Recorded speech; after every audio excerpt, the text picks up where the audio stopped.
Hi, welcome to the video solution for Edexcel Physics. This is Edexcel IAL Physics Unit 1 October 2019. New specification WPH11 and the second video for this series. So let's just start. Question number 13. The photograph shows an area of land where golfers can practice their golf shots. Distances are marked out along the line in front of where the golfer stands to measure the distance traveled by the ball. Two levels are available. If the lower level is used, the ball lands at the same height from which it was hit. If the higher level is used, this enables the ball to be hit further. So if you see the diagram, we have a lower level from where a golfer can hit the ball, and we have an upper level. So a ball is given an initial velocity of 33 meters per second at an angle of 28 to horizontal. When hit the lower level, this ball travel a horizontal distance of 92 meters before landing. Use of the higher level increase the horizontal distance traveled before landing by 10 meter. Deduce whether an upper level at a height of 4.5 meter would be sufficient to produce this increase. You should ignore air resistance. So if you see the difference between these two places, the lower level and the higher level, if you shot from lower level, so this is the simplest case that the projectile at the point of hitting and the point of landing, they are at the same height. But if you are hitting from the second level, from the above position, from here, that means you are hitting projectile from some height like this, and then projectile lands at a lower level. So that's the difference. So they are saying a projectile is fired at 33 meters per second at an angle of 28 degree. If this projectile, I'm saying, or you can say it is a golf, because this is the case of projectile. If the golf ball is shot at that speed and with this angle from the lower level, then the range or the horizontal distance is 92 meters. So if the from the lower level, so that distance is 92 meters. And if the same ball is shot from the upper level, then there is an increase in a horizontal distance of 10 meters. So if you see that this is the 92 meter and this is extra 10 meter distance. That's the meaning if it is shot from some higher level. So we need to find whether if the shot is fired or thrown at a height of 4.5, do we get this total range of 102 meter or not? So the idea is, first we need to find what if the golf ball is shot from the lower level and it reaches at 102 meter. We are going to figure out time for 102 meter distance, and this is horizontal distance and horizontal motion is uniform. So we are going to use equation S is equal to ut, where u is horizontal initial horizontal velocity which stays same throughout the motion. So I can say that this S is in fact 102 is equal to u is initial horizontal velocity, which is 33 cos of 28 times t. and from here you can figure out t. So t is equal to 102 divided by 33 cos of 28, and t you can find is 3.5 second. This is the time for the horizontal distance of 102 meter. Now we need to find the height of the second level to get this horizontal distance of 102 meter. So because it's all about to find the vertical height in case of projectile, for vertical height we use equation S is equal to ut plus half at square, where S is the vertical height. And in this case, because we are finding the vertical height and then we compare whether the S is coming 4.5 or it is less than or more than, that's what we are going to compare at the end. But we need to find S in this case. So the best idea is, because in this case the height is above, the height is below the point of projection, so we take this height as negative. So I am writing this as negative minus S is equal to u. We are dealing with the vertical velocity, so u is initial vertical velocity, that means sine component, and t is the time for the same horizontal distance, which is 3.5 second. So u I'm going to use 33 sine 28, and this t is 3.5 plus half 0.5, and g acceleration is minus 9.8 because I am considering whole motion of the projectile. So g is minus 9.81 and t square, so 3.5 times 3.5 whole square.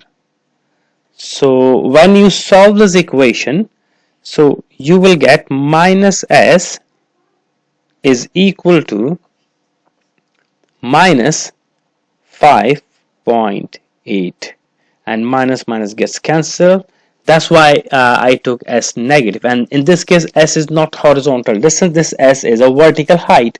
So you can say that S, or if you wish you can replace with H. So H is 5.8, which is greater than 4.5. So you can say that 4.5 is insufficient or not sufficient or insufficient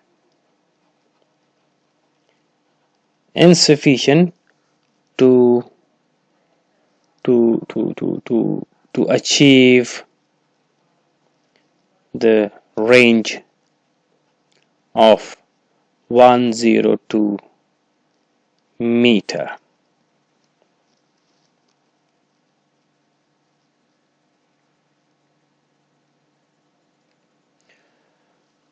Your answer to part A did not consider the effect of air resistance.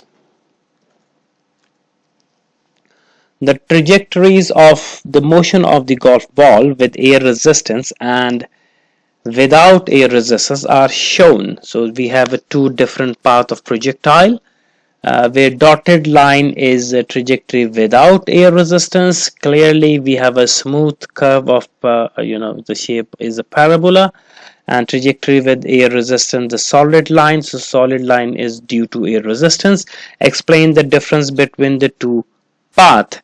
A typical question of a projectile, we need what if air resistance is included in the motion of projectile. So remember, if you see the path of the projectile, so if projectile is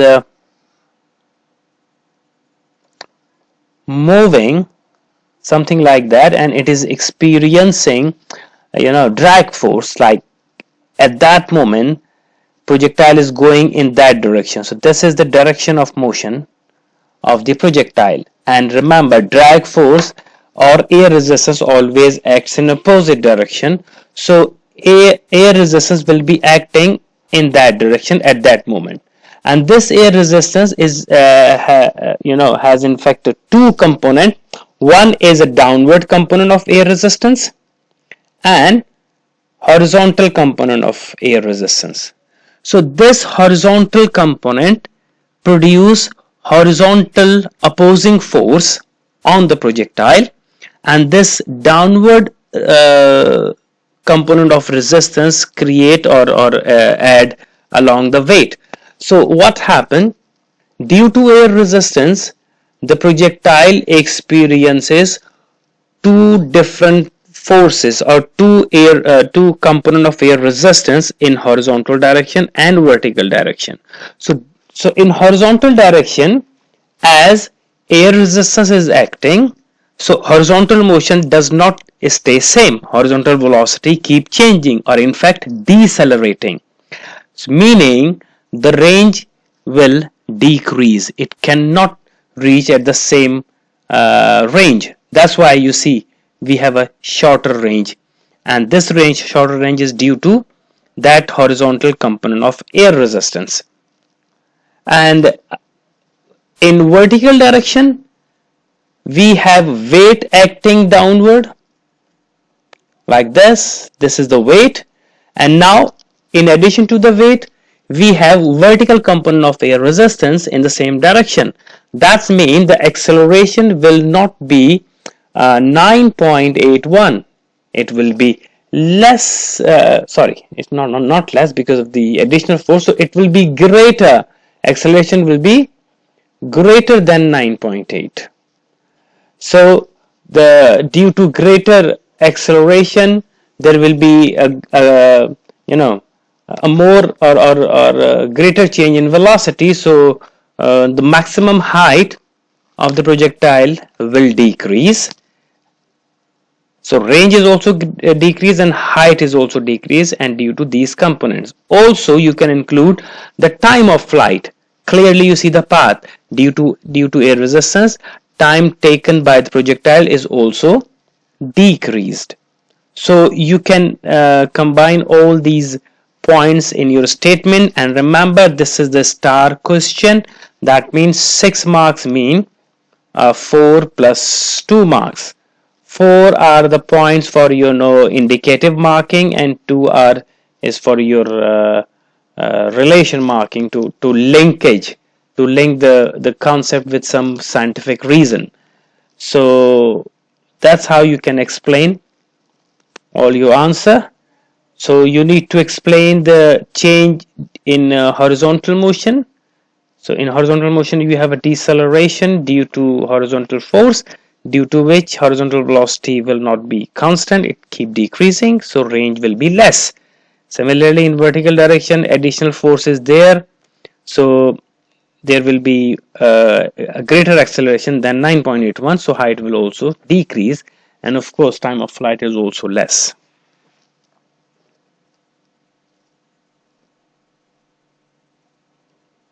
Question number 14. For a boat to maintain a constant upright position in water, the weight W and upthrust U should have the same line of action. W acts through G, the center of gravity of the boat. U acts through X, the center of gravity of the volume of water displaced by the boat.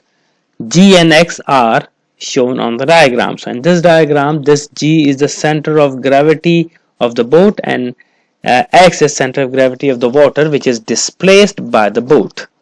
A sudden gust of wind applies a force to the side of the boat, causing it to tilt. The line of action of W and U moves apart a distance D as shown below. So here is the situation. A gust of wind in moving in that direction, like this. This is the air that cause the boat to tilt rightward as per the diagram. So X and U are shifting their position due to tilt, and the distance between X and G is small d as shown in the diagram. So explain the effect of the moment UD. Clearly, if you see, the dotted line is passing through capital G, which is center of gravity of the boat, and this G is at this moment, this G is a pivot, and U is creating a moment, anti-clockwise moment about G, because you have UD is basically moment in anti-clockwise moment. So this anti-clockwise moment will balance the moment of air, because see what is happening. G is a pivot, and this air is applying force in that direction. You can say the air, the force of the air. So there are two moments. One moment is by the air, due to which boat tilts. So we have a clockwise moment of the air. But we have another moment due to upthrust, and this moment is UD, which is in clockwise direction. And because the anti-clockwise moment of upthrust balance the moment of the air. So that's how you can see that the boat stays in balance condition.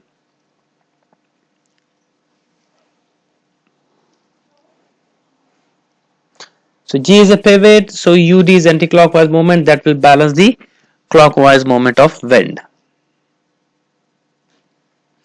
Explain what would happen to the boat in windy weather if the center of gravity G were higher.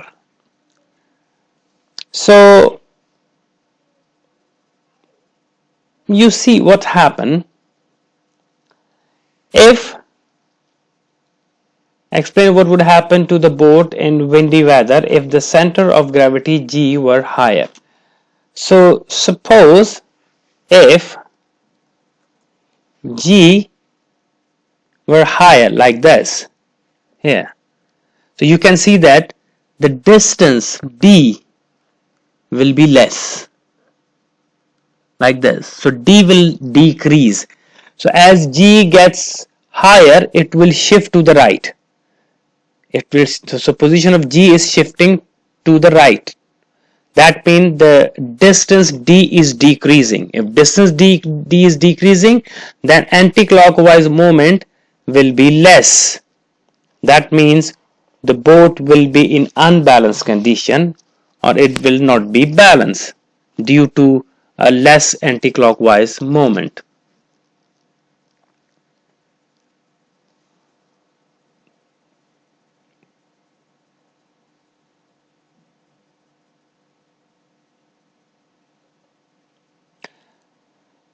Some boats use a ballast tank, which is a refillable tank of water in the base of the boat to improve stability.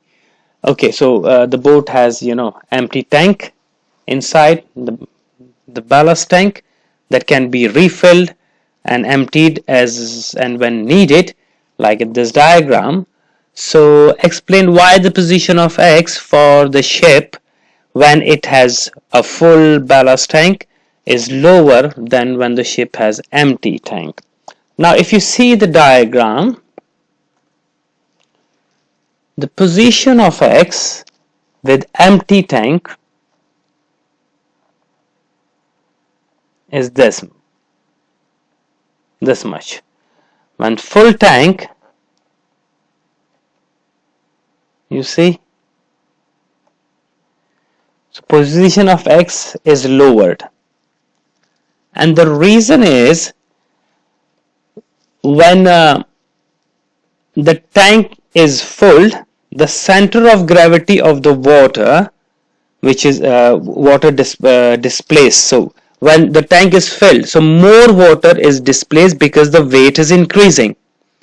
So weight is increasing, that means more water is displaced, and the boat is sinking. So now see, as you fill the tank, so weight of the boat is increasing. That means the boat is sinking. More water is displaced. More water is displaced. So center of gravity of the displaced water, center of gravity of displaced water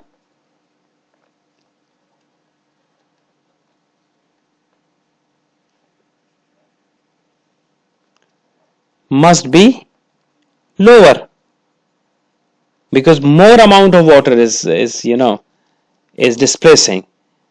So you can say that the weight increase, so the boat sank, and in order to balance, up thrust is also increasing here.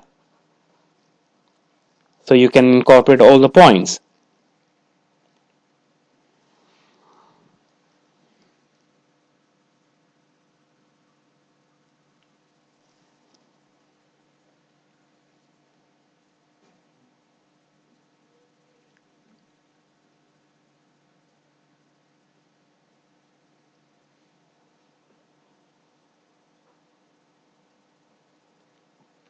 Explain a disadvantage of using a full ballast tank when the boat is moving through the water.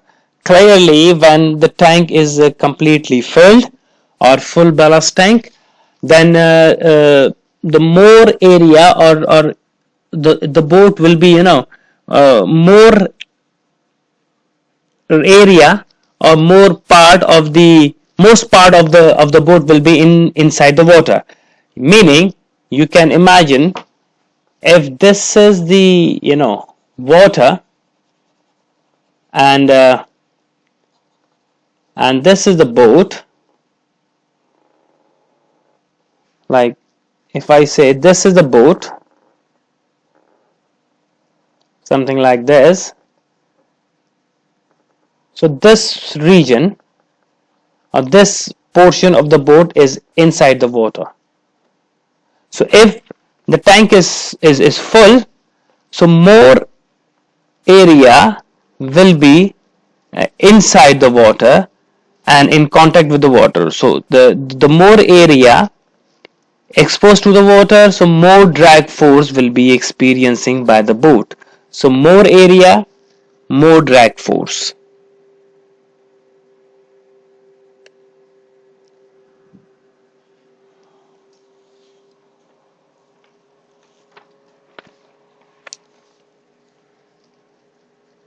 Question number 15. A student carried out an experiment to determine the viscosity of washing up liquid using the apparatus shown: solid metal sphere, washing up liquid, and glass cylinder. The student released a sphere at the top of the cylinder and made measurement using a stopwatch and meter rule. So the terminal velocity of the sphere could be determined. Describe the method that the student could be used to determine an accurate value for the terminal velocity of the sphere. You may add to the diagram above. Okay, so this is a typical question of fluid, in which we drop a metal sphere from a fluid, and this metal sphere reaches a terminal velocity. So we measure the distance between the two point in which the sphere is traveling with the terminal velocity. We measure the time, and we can find the velocity. So you can say that the student should mark at least 2 point, or he or she can mark more than 2 point, or using a rubber band, whatever you say. And after marking 2 points, after marking two positions, something like this, and then a student has to make sure that the position of the first mark should be at the place that where the sphere must reach the terminal velocity, and when the sphere starts falling down from that position, is to measure the time to fall and the distance between these two marks from the meter rule, and the distance d divided by time taken can give your terminal velocity. And the more important thing that the student should repeat the experiment to find the average time so that a more accurate result can be found.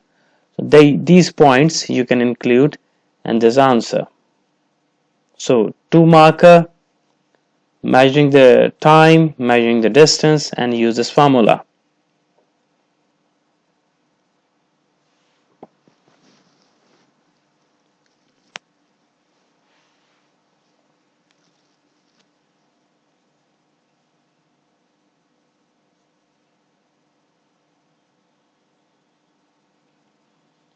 Explain why the use of large sphere would increase the percentage uncertainty in the calculated value of the terminal velocity. So if a sphere is large, that means the terminal velocity gained by the sphere will be greater or larger, as the terminal velocity depends on other than viscosity, it also depends on size of the sphere. That means velocity is directly proportional to the square of the radius. So if the sphere is large, number one is weight, it will be heavier, its weight will be large, so it will take more terminal velocity will be higher, and it will take less time to reach the terminal velocity as it is moving faster. So but the situation is, uh, whether you are using large sphere, it doesn't matter, but you are using same stopwatch which has a same resolution, so uncertainty in the measurement of time stays same because of the same resolution of the stopwatch. But the reason is because time is less, so the fractional uncertainty delta t upon t, delta t is uncertainty divided by time measure.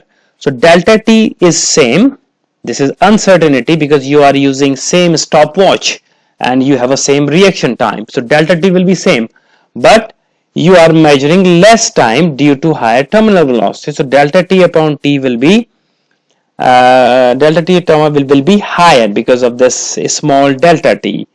That's why the percentage uncertainty in the velocity will be higher, or it will increase.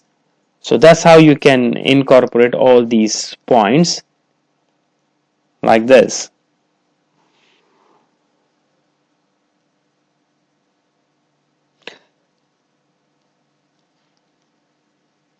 Next, complete the free body force diagram for the sphere when traveling at terminal velocity. So when this sphere travels with terminal velocity, so it will be experiencing three forces: weight acting down, up thrust acting upward, and the drag force also acting upward in opposite direction of the motion. So three forces, one force down and two forces acting upward. This is the uh, free body diagram.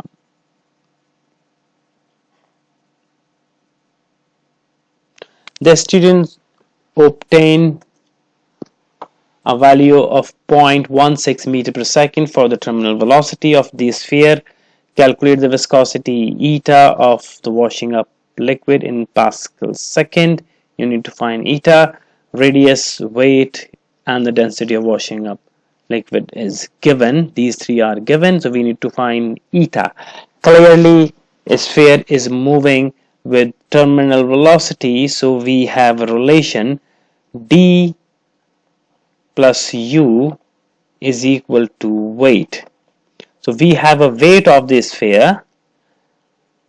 This d is the drag force, and the drag force is 6 pi eta r v plus u. U is the upthrust, and upthrust is rho Vg is equal to W. And remember, this V, I'm making it a little curled, showing that this V is the volume of the sphere and this V is the terminal velocity. So don't confuse with these two V's there. This V is the volume of the sphere. So we need to figure out eta, and that means we need radius, which is this. V is the velocity, 0.16. Rho is the density, this is the density, G 9.8. W is also given here.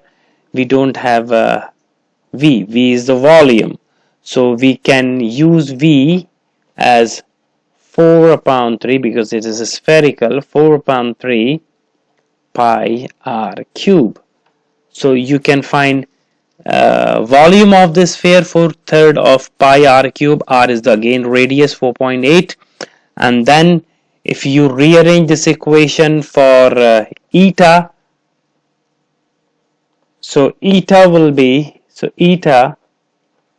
equal to W minus rho Vg divided by 6 pi r into V. This V is the velocity. Remember, this V again is the volume. This volume you will find like this. So if you plug in all the numbers here, so eta you will find 2.07 Pascal second, or you round it off, you can say 2.1 second. This is the viscosity.